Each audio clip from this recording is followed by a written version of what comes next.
কাম হচ্ছে বন্ধনের কারণ, আর প্রেম হচ্ছে মুক্তির কারণ। তো প্রেম কিভাবে পাওয়া যায়? প্রেম পাওয়ার পন্থা হচ্ছে কৃষ্ণ কথা শ্রবণের মাধ্যমে। নিত্য সিদ্ধ কৃষ্ণ প্রেম সাধ্য কবু নয়, শ্রবণ আদি শুদ্ধ চিত্তে করহ উদয়। জড় জগৎ কামের দ্বারা পরিচালিত হয়, আর চিন্ময় জগৎ প্রেমের দ্বারা। কার্যটা একই, কিন্তু উদ্দেশ্যটা ভিন্ন।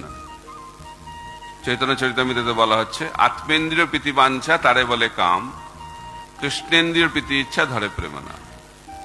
যখন আমরা কোনো কার্য আমাদের নিজের ইন্দ্রিয় তৃপ্তির জন্য করে থাকি, সেটাকে বলা হয় কাম, এবং কামের পরাকাষ্ঠা হচ্ছে যৌন সুখ ভোগ। আর প্রেম মানে কি? কৃষ্ণেন্দ্রিয় প্রীতি ইচ্ছা ধরে প্রেম না। যখন আমরা কৃষ্ণের আনন্দ প্রদান করার জন্য কোনো কার্য করে থাকি, তাকে বলা হয় প্রেম।